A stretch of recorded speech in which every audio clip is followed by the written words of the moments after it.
Okay, this is the our periodic table. This is the first transition series of D block. This is second. This is fourth and fifth. So these are the lanthanides from lanthanum to lutetium. These are the elements. From actinium to lawrencium, these are called the actinides. 1, 2, 3, 4, 5, 6, 7, 8, 9, 10, 11, 12, 13, 14, 15. These 15 elements starting from actinium to lawrencium. Here, first element is actinium. First element is actinium, therefore they are called as actinides. They are called as inner transition elements since electrons they are added to the inner orbital. Electron they are added to inner shell, not to the outer shell. Whether it is 4f shell or 5f shell, it is orbital, it is lying inner to deep. Therefore, they are called as inner transition elements. Both are called as inner transition elements.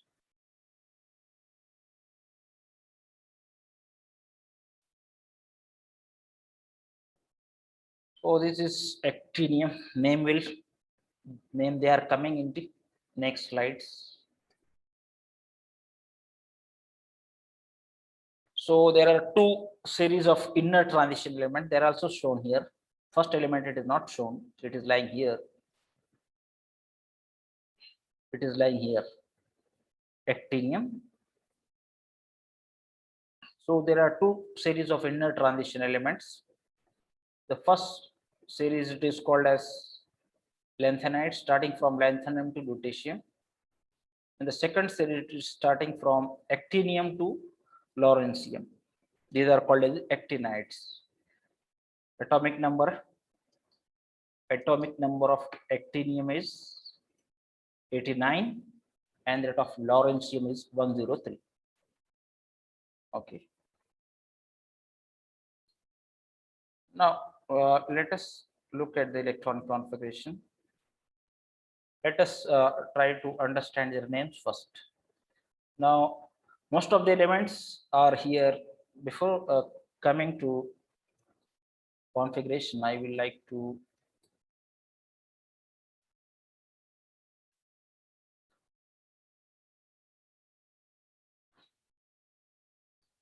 show you their occurrence. It is of more importance. How does they occur in the nature? So elements after bismuth onwards, they are called as heavy radioactive elements. Nucleus is heavy. So these elements undergo radioactive disintegration. If nucleus is heavy, it will undergo radioactive disintegration. So radioactive elements up to uranium, they occur in the nature. They naturally occur in the nature. So elements after uranium, they are prepared artificially. They are called as transuranic element. Whatever elements after their uranium onwards, they are called as transuranic elements. They are formed from uranium. ये जो कुछ elements होते हैं uranium से form होते हैं, जैसे मैंने आपको बताया अभी, ठीक है, नेपच्यूनियम है और 3-4 एलिमेंट्स केमिस्ट्री ऑफ प्रिपरेशन के अंदर मैंने जैसे आपको बताया वो एलिमेंट्स है. तो सभी एलिमेंट जो यूरेनियम के बाद में आते हैं वो आर्टिफिशियल डिसइंटीग्रेशन से या आर्टिफिशियल बम्बार्डमेंट वगैरह करके हम तैयार करते हैं, उनको ट्रांसयूरेनिक एलिमेंट्स बोलते हैं. ठीक है.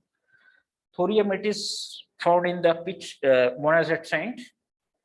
जो मोनाजाइट सैंड हमने लैंथेनाइट्स के केस में देखी, उसी लैंथेनाइट उसी मोनाजाइट सैंड के अंदर में उसका ऑकरेंस 10 to 12% होता है. ठीक है. So radioactive elements actinium, thorium, protoactinium, uranium, this occur in the nature. ये 4 एलिमेंट्स हैं, ये नेचर के अंदर में पाए जाते हैं, एग्जिस्ट होते हैं. बाकी के जो एलिमेंट्स है ये आर्टिफिशियल तरीके से, सिंथेटिक तरीके से लैब के अंदर हम प्रिपेयर करते हैं. ठीक है. तो what do you mean by radioactive element? Yes. बहुत सारे बच्चे हैं यहाँ पर, लेट मी नो क्या मतलब होता है रेडिक्टिव एलिमेंट का। This is some sort of discussion. Otherwise, we have chance to upload only YouTube's to you. We have arranged the classes on Zoom so that there should be fruitful interaction among the students and the teachers. Yes, क्या मतलब होता है radioactive element का? आपने कभी radioactive element देखा है? Definitely most of the you have seen, सबने देखा है या बहुत सारे लोगों ने देखा है। Most of you have seen that element. Okay, that emits radiation. बहुत अच्छे, very good. That emits radiation. Have you seen any that what you call in Urdu? You should be very sound in Urdu. According to philosophers and academicians, they say that if you want to master the other languages, other subjects, you should be very good in your mother tongue. One can master the other subjects and other languages if he is very sound in his mother tongue. He should be master of mother tongue. अगर अपने mother tongue का, मादरी जबान का master नहीं है, उसके ऊपर उसको उबूर हासिल नहीं है, then he cannot master the other subjects, he cannot command the other subjects. So this is very great lacuna of this time, and up to this we have to remove now. Time has come to remove it. अब ये वक्त आ गया है कि हम इससे अब overcome हो। ठीक है, आप बाहर मुल्कों के अंदर में जाते हैं, चाइना के अंदर में जाते हैं, सारा रिसर्च हम आपको इंग्लिश में पढ़ा रहे हैं, लेकिन वहां पर आप देखेंगे चाइना के अंदर में चाइनीज जबान के अंदर पढ़ा जा रहा है, जापान के अंदर जापानीज जबान के अंदर में पढ़ा जा रहा है, पूरा रिसर्च हो रहा है जापानीज लैंग्वेज के अंदर में हो रहा है। They are master of their subject, वो इंग्लिश के अंदर भी कमांड रखते, but all literature whatever it is there, it has been very good translated into their mother tongues.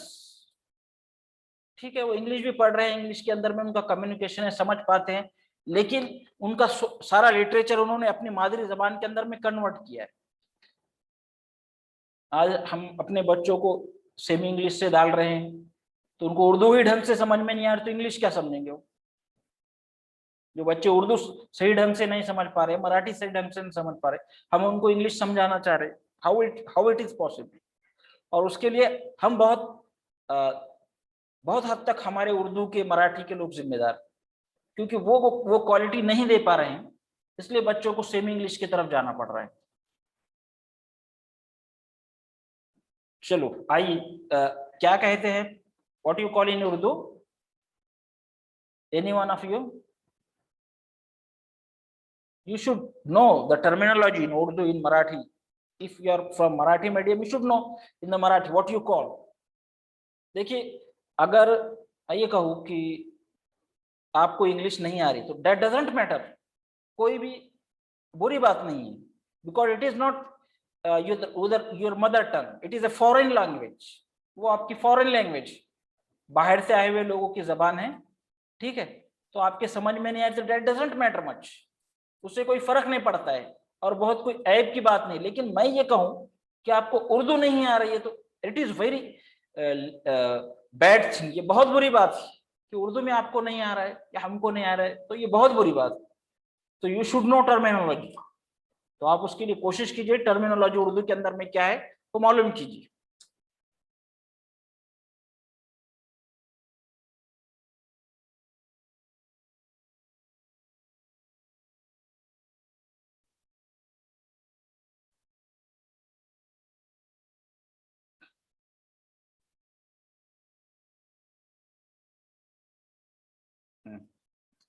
Okay, ठीक है, तापकार अनासिर कहते हैं उसको, तापकार अनासिर, ठीक है। तो आपने ये सभी एलिमेंट्स देखे हैं, या कम से कम एक एलिमेंट देखा है आपने जिसको हम रेडियम कहते हैं। रेडियम कहाँ देखा है आपने? आपके घर में तस्बीह लगी हुई है जो चमकती है, इजंट इट? तकरीबन के घर में होंगे हज से लाए हुए एक तस्बीह है जो अंधेरे के अंदर भी चमक जाती है। Is it so? है आपके घर के अंदर? Most of the peoples you are having, बहुत सारे तकरीबन लोगों के घर के अंदर ऐसी तस्बीह जरूर है। नहीं है तो फिर घड़ी के अंदर भी रेडियम लगाए। देखा है आपने? कुछ घड़ियां चमकती है, उसके जो कांटे हैं, arms, that are called arms of the clock, they are having covering of that radium. It glows, it shines in the dark, वो अंधेरे के अंदर चमकता है, ठीक? That is called as the, ऐसे एलिमेंट्स को हम रेडियो एक्टिव एलिमेंट बोलते हैं। And you should be able to distinguish between the radio active elements and the what we call phosphorescence। दो फिनोमेना है। चलिए, तो रेडियो एक्टिव एलिमेंट के अंदर में क्या होता है, जो कुछ एलिमेंट्स होते हैं they are spontaneously radio active. Spontaneously यानी अपने आप, आपको कुछ करना नहीं पड़ता है, उसके अंदर में से रेज निकलना शुरू हो जाते हैं।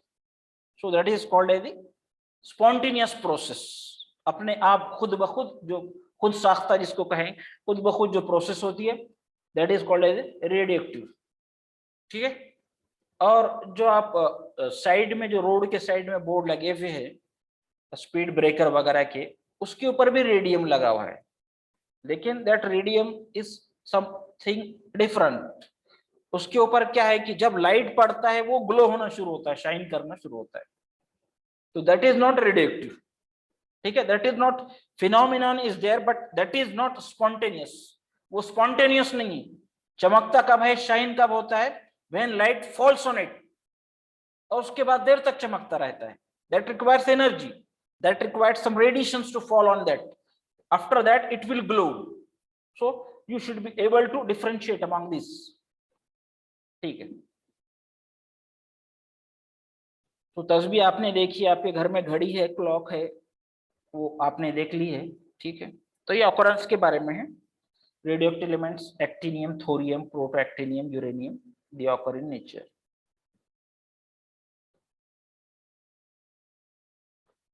So these are the ores: thoroite, silicate of thorium, silicate है ये, यूरेनियम का ये UO2, पिच ब्लेंड जिसको कहते हैं, ये भी बहुत इंपॉर्टेंट है, बहुत मतलब आपने नाम सुना है पिच ब्लेंड का। And small quantities of this protoactinium, neptunium, plutonium, they are found in these ores। ये ores के अंदर में कुछ क्वांटिटी में, कुछ पैमाने के अंदर ये सारे एलिमेंट्स भी मिलते हैं। ठीक है? तो चलते हैं, ये आपके समझ में ऑकरेंस के बारे में। बहुत सारे एलिमेंट्स इसमें रेडियोएक्टिव है, कुछ एलिमेंट्स इसके अंदर में नेचर के अंदर में पाए जाते हैं, बाकी एलिमेंट्स जो होते हैं वो रेडियोएक्टिव डिसइंटीग्रेशन से या रेडियोएक्टिव बम्बार्डमेंट से हम तैयार कर लेते हैं। ठीक है? तो ये 15 एलिमेंट्स है। ठीक है? एक्टिनियम, थोरियम, प्रोटोएक्टिनियम, देखिए यूरेनियम है, यूरेनियम 92। इसके बाद के जो एलिमेंट्स है इनको हम क्या कह रहे हैं? यस, क्या बोल रहे हैं आप? हम यूरेनियम के बाद के जो एलिमेंट्स हैं, what you are calling them? They are called as post uranic elements. ठीक है? पोस्ट यूरेनिक एलिमेंट्स बोल रहे हैं। यूरेनियम का नाम आपने कई मर्तबा सुना होगा अभी। ठीक है? क्या यूज है उसका? यस, ईरान के ताल्लुक से उसके ऊपर बहुत सारे रिस्ट्रिक्शंस लगाए गए हैं। ठीक है? बार बार तस्करा होता है यूएनओ के अंदर अमेरिका की तरफ से, उनके ऊपर रिस्ट्रिक्शंस को जो है तो स्ट्रिक्ट किया जाए। तो क्या, what is the use of uranium?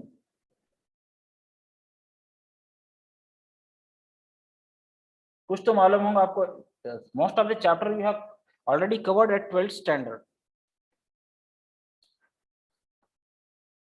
Okay, है किसी को मालूम होगा, किसी को ना किसी को मालूम होगा। Should not hesitate to ask, to express your ideas. आपके जो भी रुझानात है, आपके पास में जो भी मालूमात है, you should not hesitate to ask, hesitate to tell. ठीक है, यूरेनियम जो है it is rich energy source, energy का रिच सोर्स है। एटॉमिक एनर्जी जिसको बोलते हैं by nuclear fission whatever. Okay, very good. Atomic bomb बनाने के अंदर इस्तेमाल होता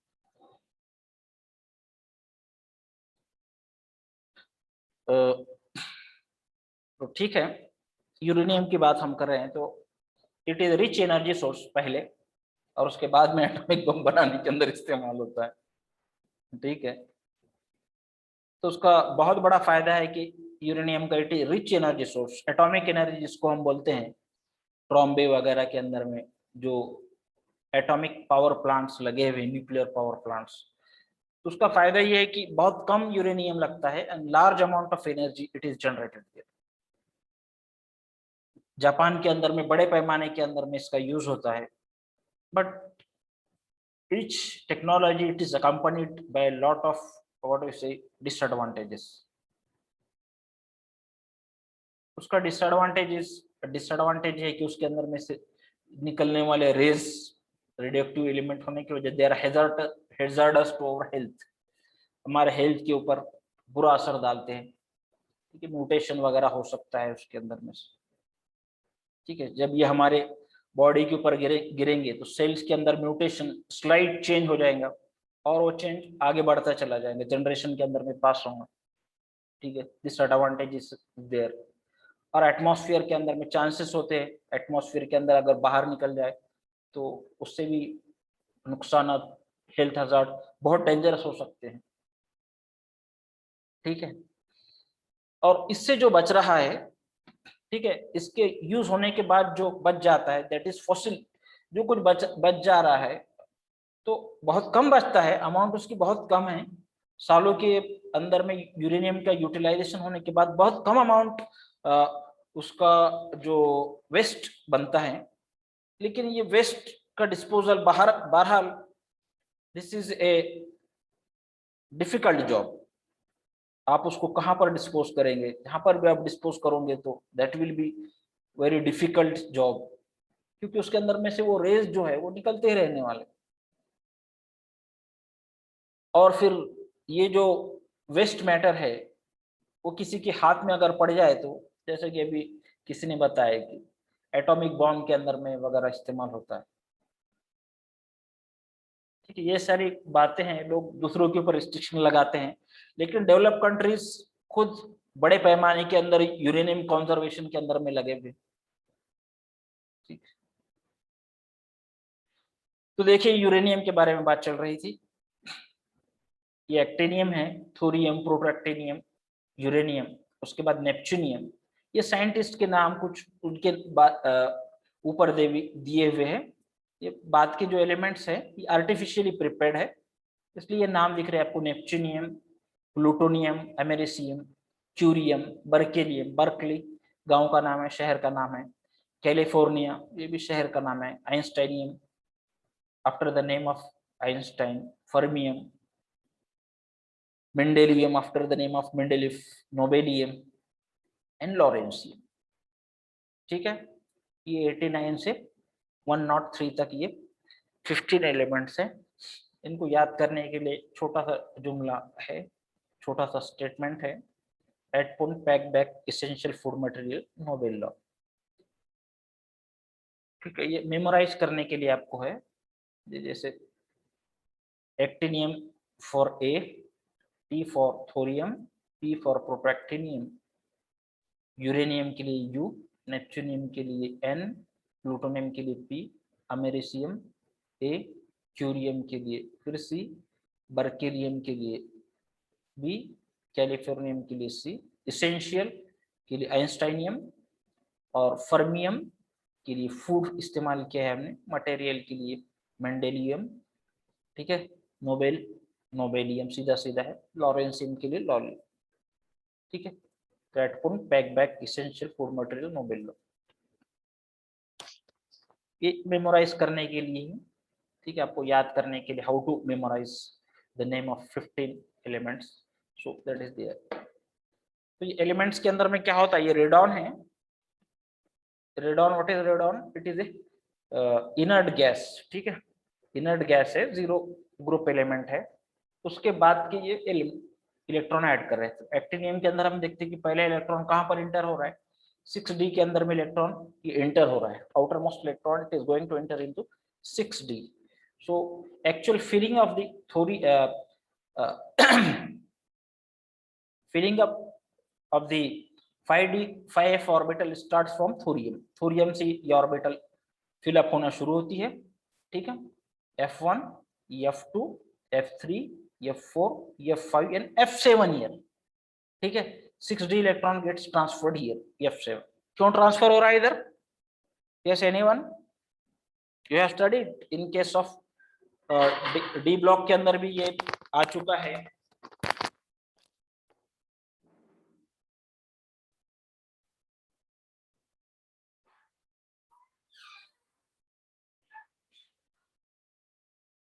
और उसके बाद एफ ब्लॉक के अंदर भी आया है।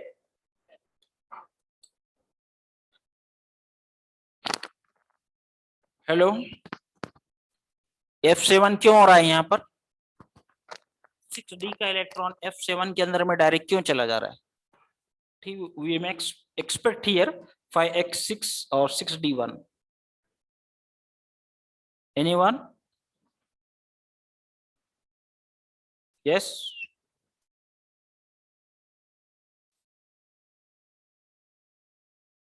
But why that is going to happen? क्यों हो रहा है ये? No no, that is not lengthened contraction। What is the capacity of f orbital? f orbital की कैपेसिटी कितनी है? How many electrons can it accommodate? कितने इलेक्ट्रॉन बैठ सकते हैं उसमें? यू शुड नो, आपको मालूम होना चाहिए कितने इलेक्ट्रॉन बैठते हैं उसमें। डी की कैपेसिटी, एस की तो सबको मालूम है, डी की कैपेसिटी कितनी है, एफ की कैपेसिटी कितनी है, you should know. Okay, very good, 14 electrons, Tahreem, very good. 14 electrons can accommodated filled up, तो इसके अंदर हम 40 इलेक्ट्रॉन बिठा सकते हैं, ठीक है। तो 5f7 हो रहा है, तो this will be stable electronic configuration, ठीक है। अगर हम ये 5f6 और 6d1 करते हैं यहाँ पर, तो क्या हो जाएगा, ये इलेक्ट्रॉनिक कॉन्फ़िगरेशन इतना स्टेबल नहीं होगा, ठीक है। f7 होने के बाद ये f ऑर्बिटल हाफ फिल्ड हो जाती है, ठीक है। So such type of configurations are more stable where there is half filled और फुल्ली फिल्ड ऑर्बिटल। यहाँ पर ये हमारी f ऑर्बिटल हाफ फिल्ड हो गई, या नहीं है, इलेक्ट्रॉनिक कॉन्फ़िगरेशन स्टेबल है, ठीक है। उसके बाद 5f7, उसके बाद ये 5f9 5f10, ठीक है, 5f11 12 13 14, ये 14 में भी फिर उसके बाद ये 6d1 के अंदर में इलेक्ट्रॉन चला जा रहा है लॉरेंशियम के अंदर में, ठीक है। ये ऑकरेंस के बारे में तो हमारा डिस्कस हो गया।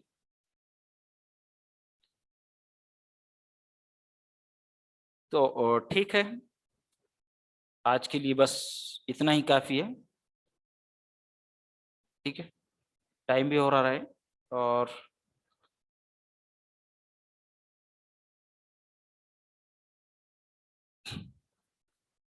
To points we have covered, उसका इंट्रोडक्शन भी हमने कवर कर लिया है।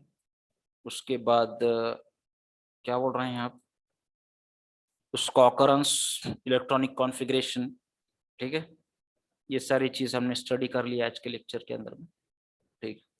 तकरीबन सभी लेक्चर्स के almost what I call soft copies मैंने आपको शेयर कर दिए हैं व्हाट्सएप ग्रुप के ऊपर, यू में टेक इट। प्रैक्टिकल के बारे में बोल रहे हैं तो शुरू करेंगे प्रैक्टिकल को। अभी कैसा थोड़ा कल लेना था, लेकिन कल थोड़ी शेड्यूल के अंदर में नहीं हो पाया, मैं उसके फिक्र में हूँ। Very soon we will start, बहुत जल्दी हम उसको स्टार्ट करेंगे। ठीक है, सभी बच्चे प्रैक्टिकल भी अटेंड करते चले जाओ, और थ्योरी के देखिए आहिस्ता आहिस्ता तैयारी करते चले जाओ। ठीक है, if you have any problem you should not hesitate to ask. आपको उसके अंदर में डरने की, घबराने की, कोई इल्म सीखने के लिए कुछ उसके अंदर में हेजिटेट नहीं होना चाहिए, शर्म नहीं करना। छोटा बड़ा जो भी प्रॉब्लम आपको आपको उसके ऊपर तो व्हाट्सएप के ऊपर नोटिस वगैरह आ गई है आपको कि they will be after theory, theory के एग्जाम होने के बाद प्रैक्टिकल कंडक्ट होंगे। ठीक है, और ऑनलाइन कंडक्ट होंगे। ठीक है, उसके अंदर में ज्यादातर वाइवा वॉस के ऊपर इंटरेक्शन वगैरह रहेगा। ठीक, एमसीक्यूज चाहिए आपको।